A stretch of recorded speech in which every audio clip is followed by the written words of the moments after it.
बिस्मिल्लाहिर्रहमानिर्रहीम। अस्सलाम वालेकुम। कैसे हैं आप सब? उम्मीद करती हूँ कि आप सब खैरियत से होंगे।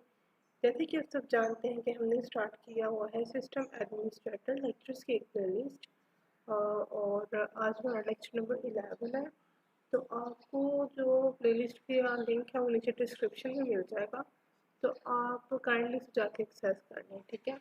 तो आज के हमारे टॉपिक का नाम है डोमेन नेम सिस्टम, DNS। ये कॉन्सेप्ट हम अपनी डेली लाइफ में यूज़ करते हैं, लेकिन हमें इसका पता नहीं है। इसी वजह से आज हम इसे पढ़ेंगे, हम इसे मज़ीद जो है ना वो अंडरस्टैंड करेंगे, ठीक है।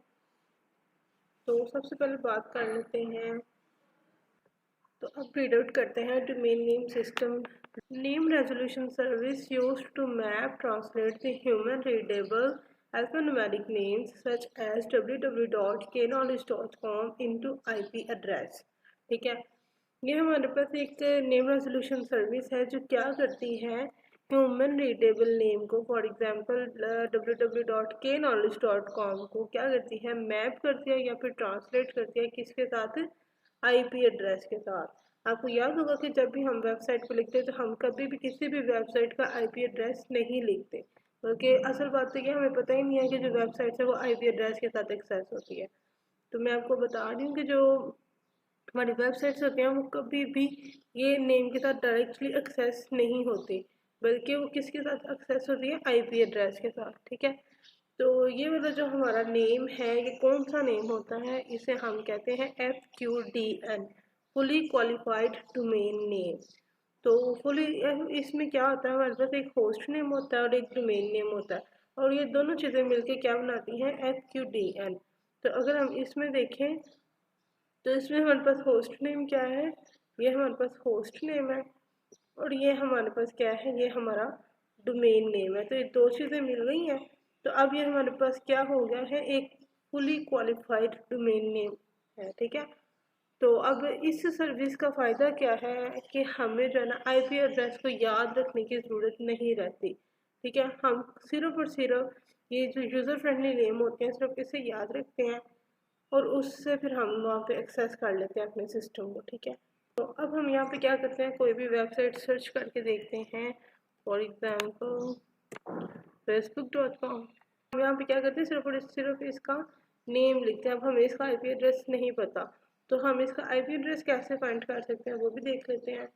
तो आप अपनी विंडो और CMD प्रेस करें, ओके करें, और यहाँ पे आप क्या लिखें, इधर से हम इजीली NS लुकअप कमांड को यूज़ करके किसी भी वेबसाइट का जो IP एड्रेस है ना वो निकाल सकते हैं। यहाँ पर लिखें NS लुकअप, और कोई भी वेबसाइट का नेम लिख दें जिसका आप IP एड्रेस एक्सेस करना चाह रहे हैं। फॉर एग्जांपल मैं google.com का करना चाह रही हूँ, google.com, एंटर प्रेस करें। ये देखें जी, ये जो है ना ये इसका आ चुका है IP एड्रेस। तो इसे Ctrl+C करें, फिर हम क्या लिखते हैं, जो हमने IP एड्रेस कॉपी किया उसे यहाँ पे एंटर करें। ये देखें जी हमारा google.com ऑटोमेटिकली आ गया। यहाँ पे एक और ट्राई करते हैं, NS लुकअप, और यहाँ पे हम लिखते हैं facebook.com, ठीक है। ये देखिए ये इसका IP एड्रेस आ गया। इसे कॉपी करें, Ctrl+C करें, विंडो D करें, और यहाँ पे आके आप इसे टाइप करते हैं, देखते हैं पेज ओपन होता है, एंटर प्रेस करें। ये देखें जी, ये हमने IP एड्रेस के साथ क्या कर दिया है, फेसबुक पेज को एक्सेस किया है, ठीक है। तो इसका एडवांटेज क्या होता है, हमें इनके IP एड्रेसेस को याद रखने की ज़रूरत नहीं है, सिर्फ हम नेम को याद रखते हैं, ठीक है। वरना अगर हमें इतने IP एड्रेसेस याद रखने पड़े तो हम पता नहीं कौन कौन सी वेबसाइट्स करेंगे, क्योंकि ये इंसान के लिए पॉसिबल ही नहीं है कि वो इतने जो नेम्स हैं वो याद रख सके, ठीक है। तो नेक्स्ट हम देखते हैं डोमेन नेम और नेम स्पेस क्या है। Domain namespace is a set of names, a hierarchical naming tree used to represent IP address in the network, ठीक है। डोमेन नेम स्पेस इंक्लूड्स, इसमें हमारे पास चार तरह के होते हैं, एक रूट डोमेन होता है, top level domain, second level domain, and possibly सब डोमेन्स। इसमें जो सबसे पहले की बात करते हैं वो रूट डोमेन है। ये हायरार्किकल नेमिंग ट्री में फर्स्ट पे आता है, इसकी प्रायोरिटी हाईएस्ट है, ठीक है। तो यहाँ पे अगर हम बात करें तो रूट डोमेन को हम रिप्रेजेंट करते हैं डॉट से, और वर्ल्ड वाइड जो है ना 13 सेट ऑफ रूट सर्वर है, 13 किस्म के जो रूट सर्वर ना वो यूज होते हैं। सही है। तो ये TLD बेसिकली क्या करता है, यूजुअली आइडेंटिफाइज करता है ऑर्गेनाइजेशनल और जो जियोग्राफिकल स्टेटस होता है ना डोमेन नेम का, उसको आइडेंटिफाई करता है। फॉर एग्जांपल ये PKI किसको डिनोट कर रहा है कि ये पाकिस्तान की वेबसाइट है। अगर हम कॉम की बात करें, ये कमर्शियल वेबसाइट है। अगर हम EDU ना, ये हमारी वेबसाइट का जो .com है, इसे हम क्या कहते हैं, TLD। ठीक है। सेकंड लेवल डोमेन है, ये क्या है, ये एक यूनिक नेम है जो किसको रिप्रेजेंट करता है, इंडिविजुअल को या फिर ऑर्गेनाइजेशन को।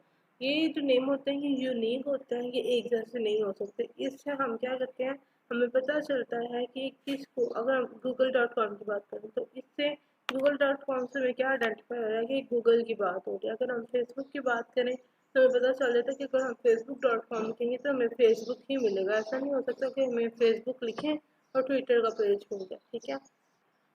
तो अब इसमें बात करते हैं लास्ट वाली की, पॉसिबली डोमेन, पॉसिबली सब डोमेन्स। तो ये देखें, अगर हम यहाँ पे गूगल के बाद यहाँ पे डिफाइन कर लें, फॉर एग्जांपल मेल। ठीक है। अगर हम यहाँ पे लिखते हैं मेल, तो फिर ये हमारे पास क्या हो जाएगा, ये जो मेल है ना, ये हमारे पास सब डोमेन है किसकी, गूगल की। तो ये देखें यहाँ पे, ये हमारे पास फर्स्ट डोमेन TLD डोमेन है, और ये हमारे पास क्या है, सेकंड लेवल डोमेन है, और ये हमारे पास क्या है, पॉसिबली सब डोमेन है। तो अगर हम चाहें कि हम इसकी कोई सब डोमेन क्रिएट करते हैं, फॉर एग्जांपल यहाँ पे हम लिख देते हैं हेलो। तो ये हेलो जो है ये नाइस की सब डोमेन हो गई। तो फिर ये वेबसाइट को हम कैसे एक्सेस करेंगे, hello.nice.com। ठीक है। hello.nice.com से काम हो गई है, हमारे पास TLD बन जाएगा। ये जो नाइस है ये हमारे पास क्या होगा, सेकंड लेवल डोमेन, और ये हमारे पास क्या है, पॉसिबली सब डोमेन्स। ठीक है। तो ये हमारे पास क्या था, डोमेन नेम स्पेस की हायरार्किकल ट्री। जब भी हम अपनी वेबसाइट पे कोई भी वेबसाइट का नेम लिखते हैं तो क्या होता है, वो जो वेबसाइट होती है वो डायरेक्टली एक्सेस नहीं होती उसके नेम से, बल्कि उसके अगेंस्ट जो उसका IP एड्रेस होता है ना, वो आगे ट्रांसफ़र किया जाता है। और जो IP एड्रेस होता है वो ही रिक्वेस्ट करता है, वेबसाइट की कोई भी रिक्वेस्ट करनी हो IP एड्रेस ही करता है। ठीक है। तो ये बस हमने नेम क्यों दिया, ताकि हम इसे खुद एक्सेस कर सकें। हम नंबर्स को याद नहीं रख सकते, हम नेम्स को इजीली याद रख सकते हैं। इसी वजह से ये हमारे पास जो टेक्निक है ये यूज़ की जाती है। तो आज हमने कॉन्सेप्चुअली पढ़ना था, नेक्स्ट लेक्चर में हम इसको प्रैक्टिकल देखेंगे। तो उम्मीद करती हूँ कि आपको ये लेक्चर पसंद आया होगा। If you have any Curie you can ask me in comment box and you can also DM me on Instagram. और अगर अभी तक आपने मेरे चैनल को सब्सक्राइब नहीं किया तो काइंडली मेरे चैनल को सब्सक्राइब कर दें। इससे हमारी थोड़ी मोटिवेशन होती है, आपकी तरफ से मोहब्बत होती है, और हमें थोड़ी हौसला अफजाई मिल जाती है। ठीक है। तो अगर अभी तक आपने बेल बटन को प्रेस नहीं किया, सब्सक्राइब नहीं किया, तो काइंडली जाते जाते इसे सब्सक्राइब कर दें। तो अब मुलाकात होगी नेक्स्ट ट्यूटोरियल में किसी नए टॉपिक के साथ। तब तक के लिए अपनी दुआ में याद रखिएगा। अल्लाह हाफिज़।